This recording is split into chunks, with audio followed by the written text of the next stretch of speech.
अस्सलाम to all of you. Hope so आप लोग ठीक होंगे। अल्हम्दुलिल्लाह हमारे जो ये लास्ट टॉपिक जो है वो हमने रिकॉर्ड किया सक्सेसफुली, और आज का टॉपिक जो है वो कैरियर्स के हवाले से है, क्लास 9 के करिकुलम के बारे में। जैसे अगर आपको पता है कि अगर सिंटैक्स बुक बोर्ड की बात करें तो उनका भी करिकुलम चेंज हो गया है, और पंजाब बोर्ड में तो चलें यही करिकुलम है। तो अब ये है कि जिन बच्चों के लिए ये फ़र्स्ट टाइम है कि वो क्लास 9 में या क्लास 8 में या इस एडिशन को पढ़ रहे हैं, तो उसके लिए ये फ़र्स्ट टाइम है कि इस बुक से रिलेटेड लेक्चर्स बन रहे हैं। ठीक है, तो आज का हमारा टॉपिक है कैरियर्स इन बायोलॉजी। टॉपिक को पूरा ज़रूर देखिएगा ताकि आप लोगों को सारी चीज़ें वर्ड टू वर्ड क्लियर हों। ठीक है, इसके अलावा चैनल को सब्सक्राइब ज़रूर कीजिएगा, और वीडियो अच्छी लगे तो लाइक ज़रूर कीजिएगा। सब्सक्राइब करने से ये होगा कि अपकमिंग जितनी भी वीडियोज़ आएंगी तो उसकी नोटिफिकेशन आपको ज़रूर मिल जाएगी। ठीक है, तो चलें स्टार्ट करते हैं। कैरियर्स इन बायोलॉजी मींस कि अगर आप बायोलॉजी के स्टूडेंट्स हैं और आगे आप बायोलॉजी की ही फील्ड को प्रेफर करते हैं, क्योंकि being the student of class 9 आपको पता है अगर आप बायोलॉजी के स्टूडेंट हैं तो बहुत सारे मेजॉरिटीज़ ने तो यही सोच के बायो लिया होगा। जैसे हमारे पास जो है बेसिकली हमारे पास 3 ऑप्शन होते हैं, या तो हम साइंस लें, या तो आर्ट्स लें, या कॉमर्स लें। ठीक है, साइंस में भी हमारे पास जो है या तो बायोलॉजिकल साइंस होता है या तो कंप्यूटर साइंस होता है। ठीक है, तो जो स्टूडेंट्स बायो के स्टूडेंट हैं उनके माइंड में सबसे पहला माइंड सेट होगा कि उन्होंने MBBS करना है। सबकी बात नहीं कर रही, लेकिन मेजॉरिटी की यही थॉट होती है कि उन्होंने आगे चल के MBBS करना है। और फिर कुछ ऐसे होते हैं जिनको ऐसा लगता है कि डी फार्मेसी करना है, कुछ ऐसे होते हैं जिनको बायोटेक्नोलॉजी पढ़नी होती है। ठीक है, तो लेकिन बाकी तमाम फील्ड का रेशो जो है MBBS के रेशो से कम होता है। ठीक है, मेजॉरिटी ऐसा सोचती है कि उनको MBBS करना है, ये उनका एम्बिशन है। ठीक है, तो अब देखते हैं कि MBBS तो हमारे पास यानी कि MBBS की अगर आप फुल फॉर्म देखें तो M फॉर MBBS तो master in medicine and master नहीं bachelor in medicine bachelor in medicine and bachelor in surgery MBBS की फुल फॉर्म है। ठीक है, यानी कि आप एक ही टाइम पे डुअल डिग्री ले रहे हैं, यानी कि आप मेडिसिन में भी बैचलर कर रहे हैं और सर्जरी में भी बैचलर कर रहे हैं। ठीक है, तो ये है। ठीक है, तो MBBS की ये फुल फॉर्म है। ठीक है, और इसके अलावा MBBS के अलावा यानी कि फ़िज़िशियन या डॉक्टर के अलावा भी कौन कौन सी के पॉसिबल ऑप्शंस होते हैं वो हम आज के लेक्चर में देखेंगे। ठीक है, तो स्टार्ट करते हैं। It is essential that student of today who will occupy positions of leadership tomorrow. ये ज़रूरी है कि जो आज स्टूडेंट हैं और जो कल किसी पोजीशन पे होंगे, किसी लीडरशिप के पोजीशन पे होंगे कल को, तो have the background of modern and forward looking branches of science. तो उनके पास क्या होना चाहिए? बैकग्राउंड होना चाहिए मॉडर्न का, यानी कि जो अभी चल रही है। ठीक है, और forward looking branches of science, science में जो जो ब्रांचेस हैं।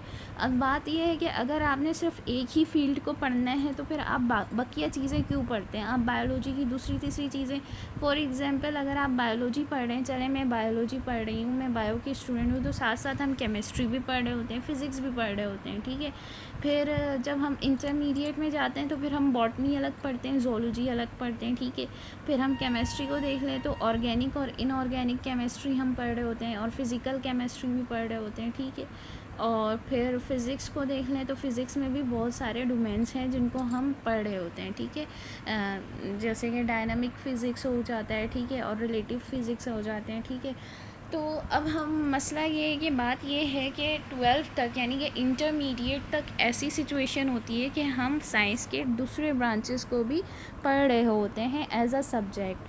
तो ऐसा क्यों है? ताकि हमें बैकग्राउंड, हमारा जो बैकग्राउंड है, हमारा जो माइंड सेट है कि साइंस कहाँ तक जा चुकी है और क्या क्या कर रही है, और उसका फ्यूचर क्या है, मज़ीद आगे क्या क्या हो सकता है, यानी कि लेटेस्ट जो भी हमारे पास टेक्नोलॉजीज़ और डेवलपमेंट आई हुई हैं उनकी नॉलेज हो सके हमें, उनसे हम गो थ्रू हो सकें, इसलिए हम ये सारे सब्जेक्ट्स को भी पढ़ रहे होते हैं। ठीक है, तो कहने का ये जो राइटर हैं जिन्होंने ये राइट अप किया उनका भी यही मकसद है कि जो स्टूडेंट्स आज के हैं और कल को उन्होंने किसी न किसी पोजीशन में होना है, किसी न किसी लीडरशिप पे होना है, तो उनको क्यों पढ़ाया जा रहा है डिफरेंट ब्रांचेस ऑफ साइंस, ताकि वो उनकी नो हाउ हो सके कि क्या चल रहा है साइंस की फील्ड में और मॉडर्न साइंस जो है वो कहाँ तक पहुँच गई है और उसमें क्या क्या वर्किंग चल रही है। ठीक है। An accurate and modern knowledge of biology will promote a comprehension of both science and scientific research project.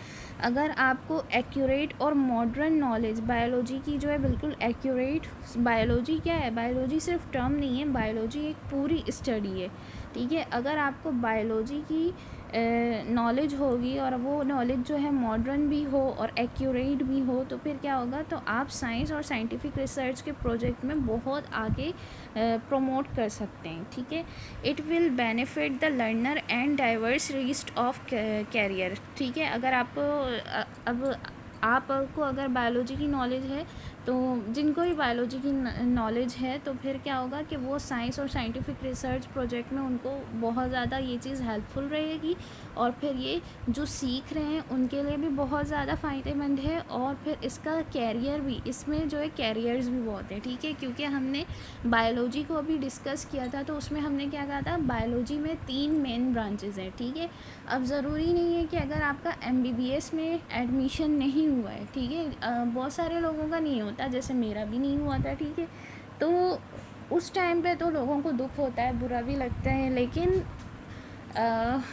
इससे कोई फ़र्क नहीं पड़ता अगर आपका MBBS में एडमिशन नहीं हुआ है। आप दूसरी फील्ड को कम नहीं समझे। ठीक है। आप बायोलॉजी की दूसरी फील्ड से अपने कैरियर को जो है अप्रोच कर सकते हैं। जैसे कि अगर आपका MBBS में नहीं हो रहा, तो आप ज़ूलॉजी हो गया, बॉटनी है, माइक्रोबायोलॉजी है। ठीक है। ये तो मेन ब्रांचेस हैं। फिर आप इसके फर्दर ब्रांचेस को भी देख सकते हैं कि आपका माइंड सेट कहाँ पे जा रहा है, मतलब कि आप इनमें से कौन सी फील्ड है जिसको अपनाना चाहें। ठीक है। और उसमें आप आगे कुछ करना चाहें। ठीक है। तो ये भी ऑप्शन होता है आपके पास। ठीक है।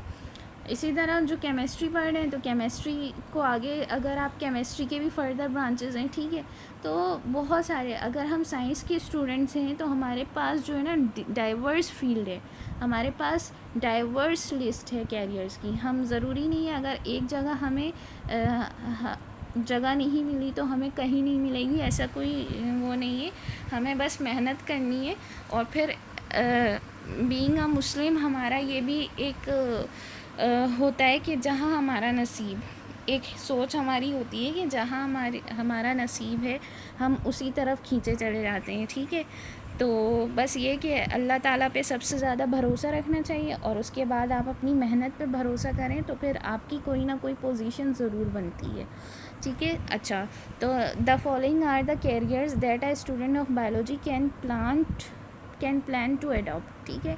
अब ये जो कैरियर्स हैं, ये कुछ कैरियर्स हैं। ठीक है। ये सारे कैरियर्स नहीं हैं, ये सिर्फ आपके बुक के हिसाब से, क्योंकि आप क्लास 9 के स्टूडेंट्स हैं, तो आपको ये चंद फील्ड बताई गई है कि आप इन फील्ड में से कोई एक अपना सकते हैं। ठीक है। ये कुछ फील्ड्स हैं जिनके बारे में आपको बताया है। बाकी आप आगे भी देख सकते हैं कि इसके अलावा भी मज़ीद क्या फील्ड्स हो सकती हैं। ठीक है। तो सबसे पहले आ जाता है मेडिसिन या सर्जरी, यानी कि MBBS, यानी कि bachelor in medicine and bachelor in surgery. ठीक है। तो ये हमें सबको पता है MBBS क्या होता है। ठीक है। MBBS क्या है, the profession of medicine deals with the diagnosis and treatment of disease in human.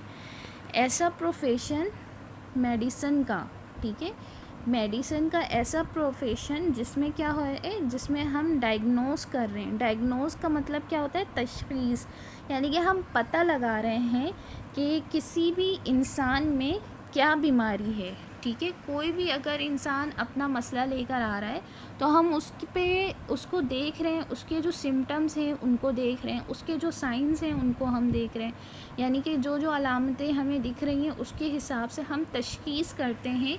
हम सोचते हैं कि इस बंदे को क्या मसला हो सकता है, और वो तशख़ीस या वो डायग्नोसिस जो है वो कैसे हम करते हैं। या तो हम कुछ डॉक्टर्स जो हैं, मतलब अगर वो छोटी मोटी चीज़ है, जैसे कि पिंपल्स हो गए, ठीक है, या फिर दाग धब्बे या फिर रैशेज़ हो गए, तो फिर देख के यानी कि फ़िज़िकली अगर हमें समझ में आ रहा है सिम्टम तो हम उस हिसाब से डायग्नोज़ कर लेते हैं। कुछ ऐसे सिम्टम्स होते हैं जो हमें नज़र नहीं आ रहे होते हैं, ठीक है, लेकिन वो हमें पेशेंट कंप्लेन कर रहा होता है, तो फिर हम उसको किस तरह से डायग्नोज़ करते हैं, या तो हम सबसे पहले यूरिन टेस्ट, फिर ब्लड टेस्ट, फिर मल्टीपल टाइप्स ऑफ टेस्ट जो है हम लिख के देते हैं, और उन टेस्ट के ऊपर जो है हम डायग्नोज़ करते हैं, ठीक है। डायग्नोज़ करने के बाद क्या करते हैं, मेडिसिन और सर्जरी की फ़ील्ड में अगर डायग्नोस हो जाए, हम किसी भी हॉस्पिटल में जाते हैं इमरजेंसी में, तो वो क्या करते हैं, पहले तो हमें पेन किलर दे देते हैं। अगर हमें कोई तकलीफ़ है या कोई भी मसला है तो हमें क्या करते हैं कि पहले हमें कुछ भी ऐसा दे देते हैं कि हम फ़ौरी तौर पर थोड़ा सा रिलैक्स हो जाएं, ठीक है। उसके बाद हमारा क्या करते हैं, मल्टीपल टाइप्स ऑफ टेस्ट हमें लिख के देते हैं, और फिर उस टेस्ट की जब रिपोर्ट आ जाती है तो फिर उसके बाद हमारी ट्रीटमेंट स्टार्ट होती है, ठीक है। In surgery the parts of the body may be repaired. Surgery में क्या होता है, अब ये मेडिसिन की बात हुई थी, ठीक है। सर्जरी में क्या होता है, कोई भी सर्जरी होती है जिसको नॉर्मली हम ऑपरेशन भी कहते हैं, ठीक है। तो किसी भी सर्जरी में क्या होता है कि जो पार्ट ऑफ बॉडी है वो क्या करते हैं, रिपेयर करते हैं। रिपेयर मतलब यानी कि कोई भी पार्ट है उसमें कोई, जैसे रिपेयरिंग क्या होती है, अगर आपके घर में कोई भी सामान या कोई भी चीज़ ख़राब होती है तो फिर क्या करते हैं, उसकी रिपेयरिंग करते हैं, ठीक है। यानी कि उसमें से जो ख़राब चीज़ है या ख़राब एलिमेंट है उस एलिमेंट को हटाकर सही वाला एलिमेंट उसमें फ़िक्स कर देते हैं, ठीक है। तो इसी तरह अगर सर्जरी में क्या होता है कि कोई भी पार्ट ऐसा है जो कि जिसमें प्रॉब्लम आ गई है, जिसमें मसला हो रहा है, तो उसमें से कौन सा एलिमेंट ख़राब है, ठीक है, या कौन से एलिमेंट में प्रॉब्लम है, उस एलिमेंट को हटाकर न्यू एलिमेंट की फिक्सेशन हो जाती है या उसका कोई अल्टरनेट लगा देते हैं, ठीक है। तो इस तरह से रिपेयरिंग करते हैं, रिप्लेस कर देते हैं। रिप्लेस का मतलब ये है कि फ़ॉर एग्ज़ाम्पल किसी की किडनी अगर ख़राब हो गई है तो ख़राब किडनी हटाकर सही किडनी जो है वो लगा देते हैं, ठीक है, या फिर रिमूव कर देते हैं। कुछ ऐसे हमारे बॉडी पार्ट्स हैं जिनके बारे में ऐसे, जैसे हमारा स्प्लीन है, स्प्लीन में अगर कोई प्रॉब्लम आ जाती है तो स्प्लीन पूरा रिमूव कर देते हैं, ठीक है।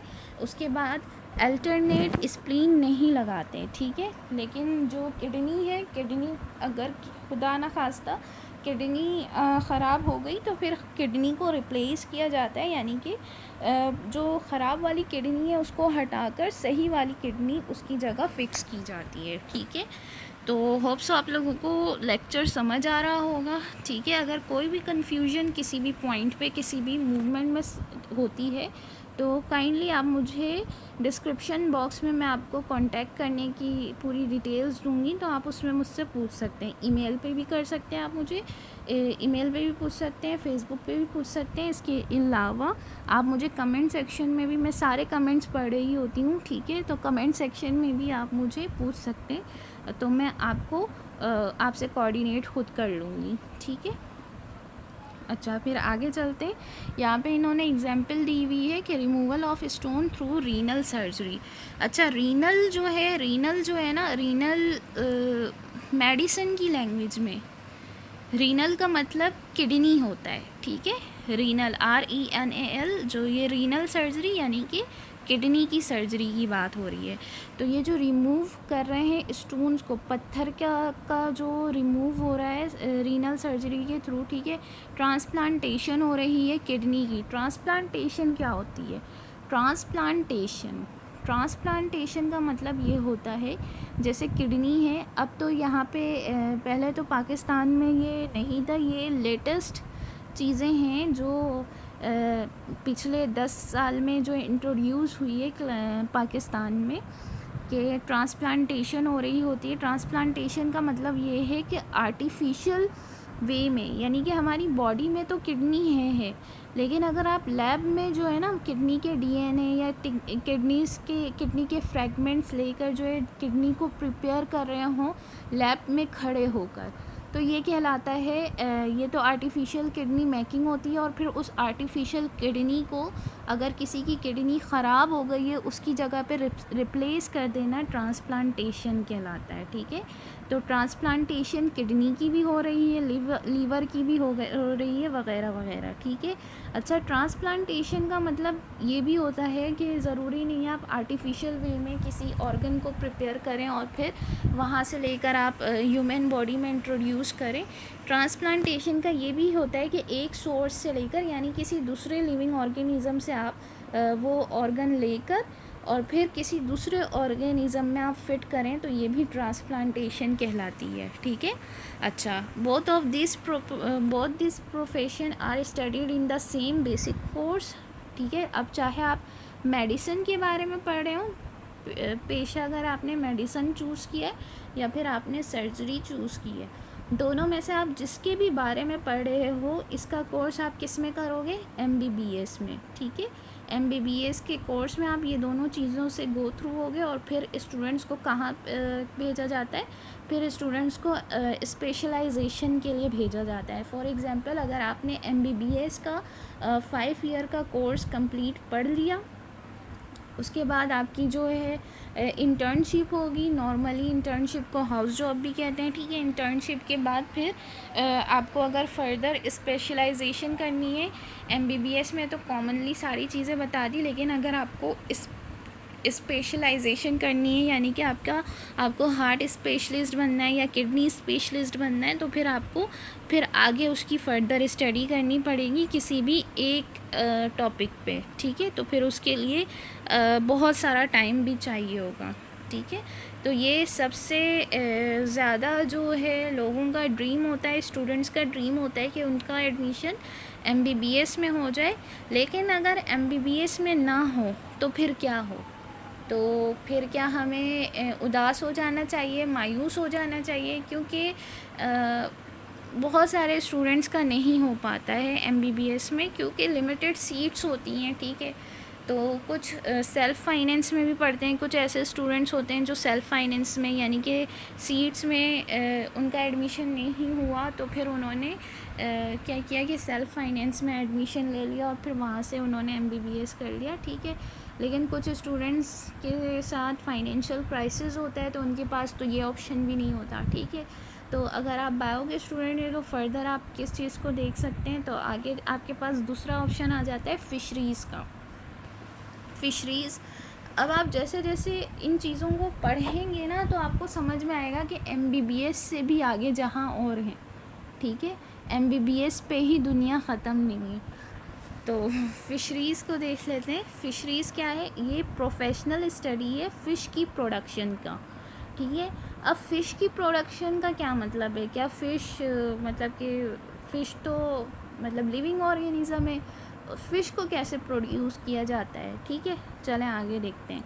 There are department in Pakistan where professionals of fisheries are employed. Pakistan में इस तरह के डिपार्टमेंट हैं जहाँ पर प्रोफेशनल फ़िशरीज़ जो हैं उनको वो काम कर रहे हैं, ठीक है। They serve for enhancing the quality and quantity of fish production, ठीक है। तो क्या कर रहे हैं? फ़िश की ब्रीडिंग पे काम कर रहे हैं। फ़िश का जो रिप्रोडक्शन मेथड है या रिप्रोडक्शन मोड है, या फिर फ़िश को सेव करके और फिर उनकी ब्रीडिंग बढ़ा रहे हैं, ठीक है। तो ये उस पे उनकी क्वालिटी अच्छी कर रहे हैं, उनकी क्वांटिटी अच्छी कर रहे हैं, ठीक है। तो पाकिस्तान में this profession can be adopted after the bachelor और master level study of zoology and fisheries, ठीक है। वही बात है, इंटर के बाद, इंटर आप किसी भी कॉलेज से कर लें, ठीक है, किसी भी गवर्नमेंट या प्राइवेट कॉलेज से कर लें, और उसके बाद जो है फिर क्या होगा? फिर उसके बाद जो है आपको ये मौका मिलेगा कि जब आप बैचलर या मास्टर कर लें ज़ूलॉजी में या फिशरीज़ में, तो फिर आप इस डिपार्टमेंट में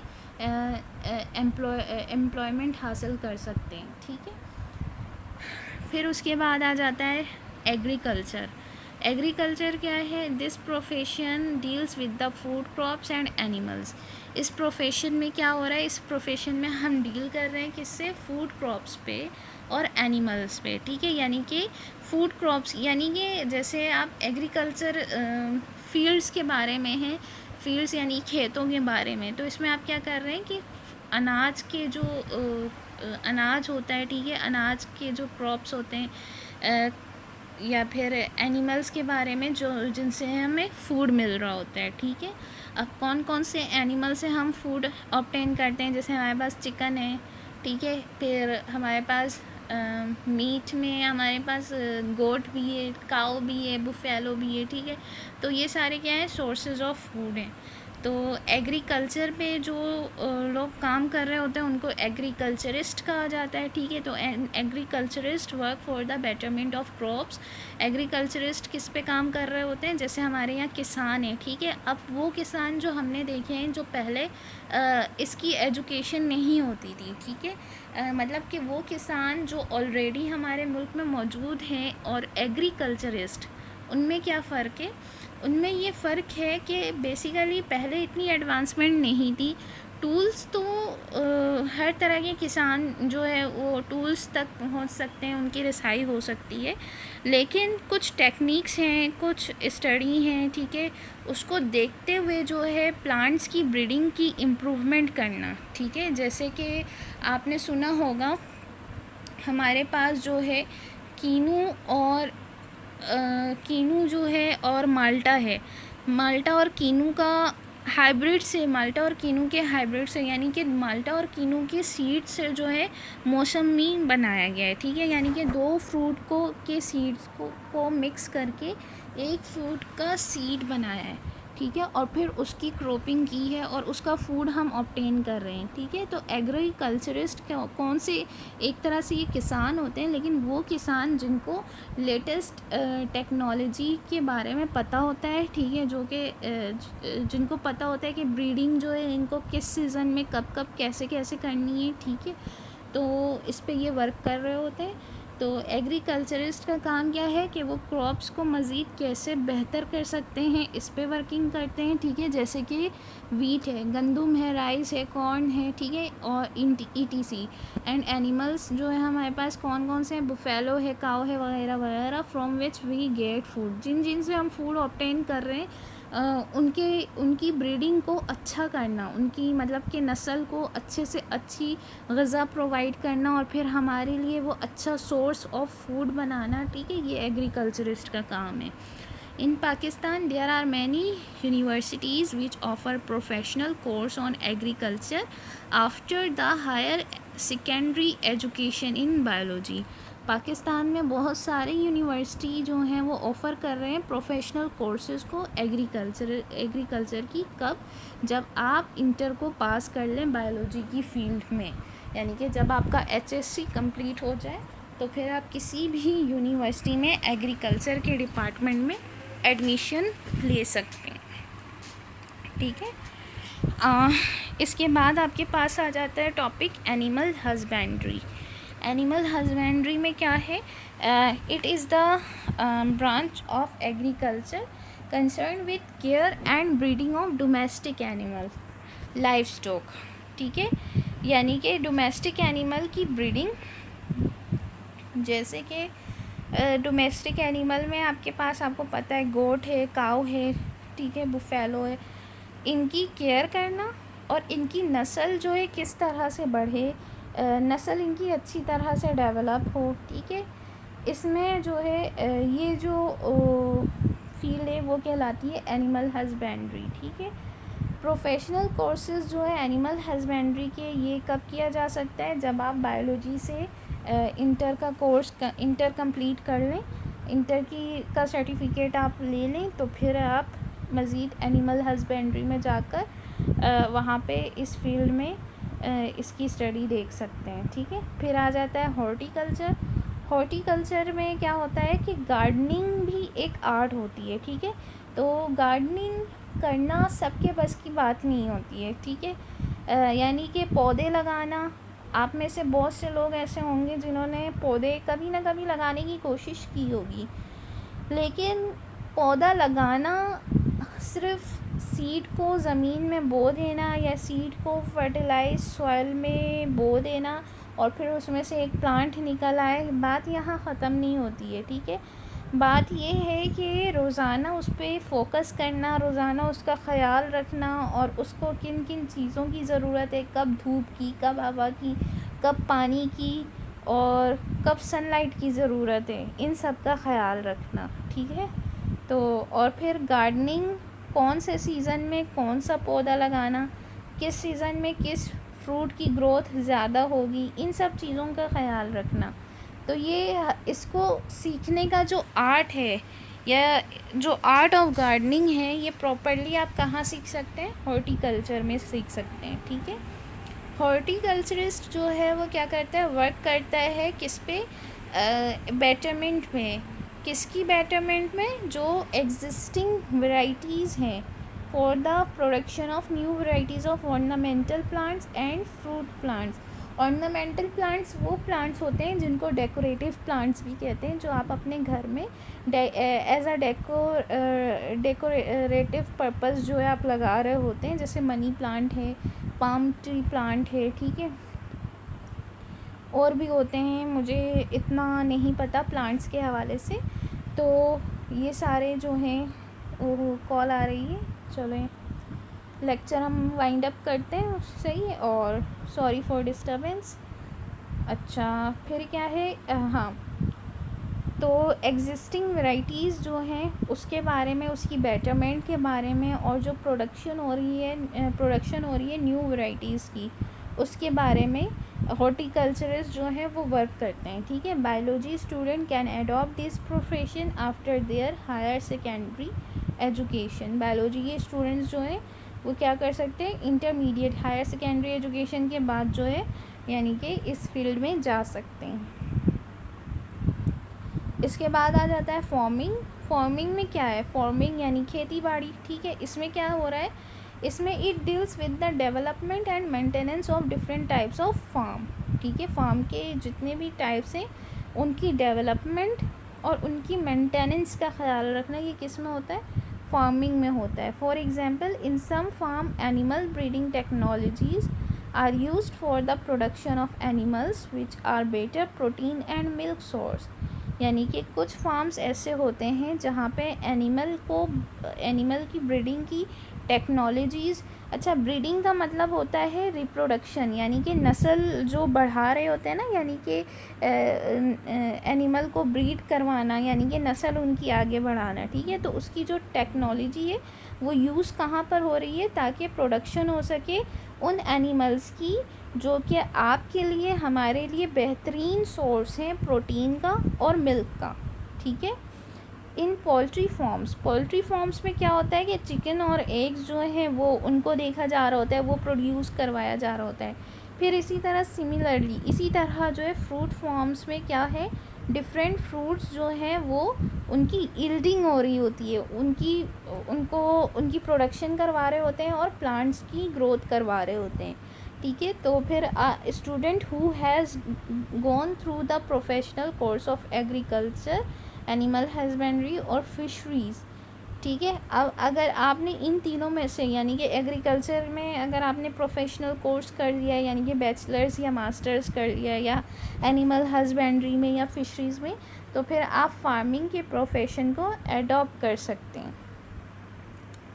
इसके बाद आ जाता है हमारे पास फॉरेस्ट्री, ठीक है। फॉरेस्ट्री है, फॉरेस्ट्री में हमारे पास ये सेकंड लास्ट है आपके बुक के हिसाब से, जिस पे आप जा सकते हैं, ठीक है। फॉरेस्ट्री यानी कि नाम से ही पता लग रहा है कि जिसमें जंगलात का जिक्र हो, ठीक है। फॉरेस्ट्री में क्या होता है, professional looks after natural forest and advises to the government for planting and growing artificial forest. इसमें जो प्रोफेशनल्स होते हैं ना, वो क्या करते हैं, ख़याल रखते हैं नेचुरल फॉरेस्ट का, कुदरती जो जंगलात हमें मिले हैं उनका ख़याल रखते हैं, और फिर उसके बाद जो है वो गवर्नमेंट को बताते हैं कि कौन से जो फॉरेस्ट वो हैं, कौन से प्लांट्स हैं जिनको मज़ीद होना चाहिए, ताकि ऑक्सीजन जो है वो ईज़िली बनता जाए, ठीक है। और कौन से प्लांट्स हैं ऐसे जिनको हटा देना चाहिए, ठीक है। तो ये गवर्नमेंट को सजेशन दे रहे होते हैं, ठीक है। और फिर गवर्नमेंट इनकी सजेशन पे क्या कर रही होती है, आर्टिफिशियल फॉरेस्ट बना रही होती है, ठीक है। वैसे हमें अब तक तो नहीं दिखने में आया कि आर्टिफिशियल फॉरेस्ट बन रहा हो, मैंने जो अपनी ऑब्ज़र्वेशन देखी है वो तो यही देखी है कि बहुत सारे अपार्टमेंट्स बना लिए हैं प्लांट्स और ट्री को डिस्ट्रॉय करके, तो या डिमोलिश करके। तो ऐसा मैंने देखा है, बाकी मेरी नॉलेज में नहीं है कि मैंने अभी तक ऐसा सोचा हो या सुना हो कि आर्टिफिशियल फॉरेस्ट बनाया गया है हमारी कंट्री में। हो सकता है ऐसा हो भी कि मुझे नहीं पता हो, लेकिन मुझे अभी तक नहीं पता कि आर्टिफिशियल फॉरेस्ट हमारे पाकिस्तान में बना है या नहीं बना है। ठीक है। अच्छा, फिर क्या है, many universities offer professional course in forestry. यही बात है कि आप या तो ज़ूलॉजी या बॉटनी में या तो आपने बैचलर किया हो या फिर आपने इंटर में जो है बायोलॉजी से किया हो, तो फिर आप फॉरेस्ट्री में प्रोफेशनल कोर्सेज कर सकते हैं। ठीक है। उसके बाद last but not least biotechnology, जिसका ताल्लुक़ मुझसे भी है और मेरा ताल्लुक़ जिससे है। ठीक है। तो बायोटेक्नोलॉजी मेरी फ़ील्ड है। तो ये कैसी फ़ील्ड है? It is the latest profession in the field of biology. Biology की ये लेटेस्ट प्रोफेशन है। बायोलॉजिस्ट जो है वो स्टडी करते हैं और वर्क करते हैं प्रोडक्शन की, किसकी? यूज़फुल प्रोडक्ट की, थ्रू माइक्रो ऑर्गेनिज़म्स के ज़रिए जो है यूज़फुल प्रोडक्ट्स बनाया जाता है। ठीक है। यूज़फुल प्रोडक्ट्स क्या हो सकता है? यूज़फुल प्रोडक्ट आपकी नज़र में क्या होना चाहिए, क्या हो सकता है जो बायोटेक्नोलॉजी का प्रोडक्ट हो? तो बहुत ही कॉमन प्रोडक्ट है जिसके बारे में जो है घर घर को पता है। ठीक है। लेकिन ये नहीं पता कि ये बायोटेक्नोलॉजी का प्रोडक्ट है। ठीक है। इंसुलिन का नाम आप सब ने सुना होगा। इंसुलिन जो है वो बायोटेक्नोलॉजी का प्रोडक्ट है।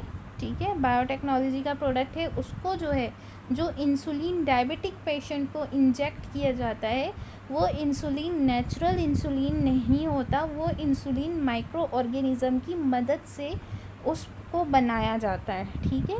तो जब 1980 से पहले जब इंसुलिन के बारे में किसी को पता नहीं था, इंसुलिन डिस्कवर नहीं हुआ था, 1980 में कोलाई एस्क्रिशिया कोलाई की मदद से जो है इंसुलिन की प्रोडक्शन हुई। ठीक है। तो पहले तो ये था कि जिनको डायबिटीज़ होता था तो उनकी ऐसी ही डेथ हो जाती थी डायबिटीज़ की वजह से, क्योंकि इंसुलिन अब कोई किसी को क्यों दे? इंसुलिन बिल्कुल ऐसा है जैसे ब्लड है हमारी बॉडी में। ठीक है। इंसुलिन क्या है? पैनक्रियाटिक जूस है। हमारा पैनक्रियाज जो है ना वो इंसुलिन बना रहा होता है। ठीक है। अब हमारा जो पैनक्रियाज है वो लिमिटेड इंसुलिन बना रहा होता है, यानी कि मेरी बॉडी को जितनी इंसुलिन की ज़रूरत है मेरा पैनक्रियाज उतनी ही इंसुलिन बनाएगा। किसी और की बॉडी को जितनी इंसुलिन की ज़रूरत है उसका पैनक्रियाज उतनी ही इंसुलिन बनाएगा। अगर हमारे पास ब्लड की तरह इंसुलिन का लेवल ज़्यादा हो रहा होता तो फिर हम क्या करते हैं, एक दूसरे को डोनेट कर देते हैं। लेकिन ऐसा नहीं होता। अगर इंसुलिन का लेवल बढ़ जाए तो भी हमें डायबिटीज़ हो सकता है। ठीक है। और इंसुलिन का लेवल कम हो जाए तो भी हम डायबिटिक हो सकते हैं। ठीक है। यानी दोनों सूरतों में हमारे साथ प्रॉब्लम है। तो फिर क्या किया गया कि तो फिर ये सोचा गया कि फिर आर्टिफिशियल वे में इंसुलिन की जीन लेकर हम नेचुरल इंसुलिन बनाएं, लेकिन प्रोसेस हमारा कैसा हो? लैब प्रोसेस हो। तो फिर क्या हुआ? तो फिर इंसुलिन जो है वो एज अ प्रोडक्ट बना और फिर उसको ट्रायल बेस पे चेक किया तो वो सक्सेसफुल रहा। ठीक है। तो ये बायोटेक्नोलॉजी का सबसे कॉमन प्रोडक्ट है। इसके अलावा आपको मेटाबोलाइट्स बहुत सारे मिल जाएंगे जो बायोटेक्नोलॉजिकल प्रोडक्ट है। इसके अलावा मेटाबोलाइट्स के अलावा आपको जो है बहुत से हार्मोन मिल जाएंगे। ठीक है। तो बहुत सारी चीज़ें हैं, बहुत से प्रोडक्ट्स हैं जो जिस पे बायोटेक्नोलॉजिस्ट ने वर्किंग की है। आपके पास वैक्सीन जो है, ठीक है, वैक्सीन ये भी बायोटेक्नोलॉजिकल प्रोडक्ट है। अब वैक्सीन कौन सी है? रेबीज़ की है, किस चीज़ की वैक्सीन है? कोविड की वैक्सीन है। ठीक है। तो फिर ये अलग बात है। अच्छा, यूनिवर्सिटीज़ जो है वो क्या करती हैं कि ऑफ़र करती हैं कोर्सेज़ बायोटेक्नोलॉजी में।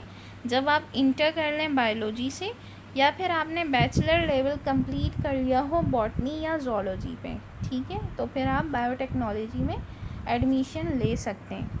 तो होप्स हो आपको ये सारी फील्ड जो है, ये आपको कैरियर्स जो है, ये सारी फील्ड एज अ कैरियर समझ आई होगी।